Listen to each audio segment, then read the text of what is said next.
Taxi চালকদের মিছিলের জেরে সোমবার সারাটা দিন নিদারুণ ভোগান্তি পোহাতে হয়েছে শহরবাসীকে। মঙ্গলবার সেই আন্দোলনের নামেই গুন্ডামির পথে ট্যাক্সি চালকরা, যার মাসুল গুনতে হলো আরেক ট্যাক্সি চালককেই। পুলিশের হেনস্থার প্রতিবাদে সোমবার শহরে আইন অমান্য ও মিছিল করেন ট্যাক্সি চালকরা, যার জেরে রাস্তায় দেখা মেলেনি ট্যাক্সির। সেই আন্দোলন অব্যাহত মঙ্গলবারও। এদিন সকালে সিঁথির মোড় থেকে পার্ক স্ট্রিটে স্কুলে যাওয়ার জন্য বছর চারেকের শিশুকে নিয়ে একটি নো রিফিউজাল ট্যাক্সিতে ওঠেন তার বাবা ও দাদু। তাদের অভিযোগ, রফি আহমেদ কিদওয়াই রোডের কাছে ওই ট্যাক্সির ওপর চড়াও হন কয়েকজন আন্দোলনরত ট্যাক্সি চালক। চালককে ট্যাক্সি থেকে বার করে শুরু হয় মারধর, ভাঙচুর করা হয় ট্যাক্সি। চোখের সামনে এই দৃশ্য দেখে আতঙ্কে কাঁপতে শুরু করে শিশুটি। এরপরই সেখানে অসুস্থ হয়ে পড়ে সে।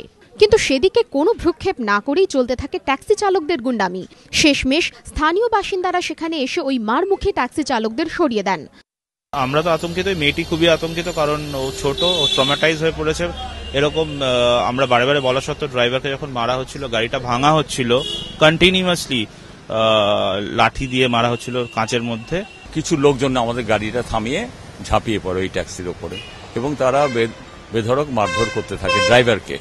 এটাতে আমি আমার নাতনিকে নিয়ে যাচ্ছিলাম স্কুলে, ও প্রচন্ড ভয় পেয়ে যাবে। ছোট্ট বাচ্চা শিশু, 5 বছরের, সে ভয়ে আতঙ্কে কাঁপতে থাকে এবং আমরা ওকে জড়িয়ে ধরে হাত জোর করে বলেছিলাম যে এরকম করবেন না প্লিজ আমাদের। আক্রান্ত ট্যাক্সি চালকের বক্তব্য, মাসিক চুক্তিতে প্রতিদিনই ওই শিশুকে স্কুলে নিয়ে যান তিনি, কিন্তু অন্যান্য মারমুখী ট্যাক্সি চালকরা তাঁর সেই যুক্তি শুনতেই চাননি। কিছু ড্রাইভার এসে পুরো গাড়িটাকে ঘিরে নেয়, নেওয়ার পর গাড়িটাকে আমাকে মারধর করে, প্লাস গাড়িটাকে ভাঙচুর করে। তাদের বক্তব্য যে তা গাড়ি কেন বার করে দেবে, প্যাসেঞ্জার না, আমি ওনাদের 30 দিন নিয়ে আসি এবং ওনাদের সঙ্গে আমার একটা নিজের রিলেশন আছে, কিন্তু তা সত্ত্বেও কিছু শুনছেই না। পরিবহন মন্ত্রী এদিনও ফের একবার হুঁশিয়ারি দিয়েছেন, সরকার এই ধরনের গুন্ডামি বরদাস্ত করবে না। পুলিশকে বলছি, প্রত্যেকটা মোড়ে মোড়ে বন্ধের সময় যেরকম হয় পুলিশ মোতায়েন করুন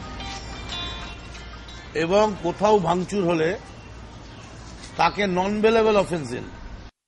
ঘটনার প্রেক্ষিতে পার্ক স্ট্রিট থানায় এফআইআর দায়ের করা হয়েছে।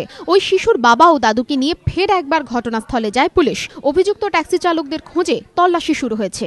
সঞ্চয়ন মিত্র, অরিত্রিক ভট্টাচার্য রিপোর্ট, এবিপি আনন্দ।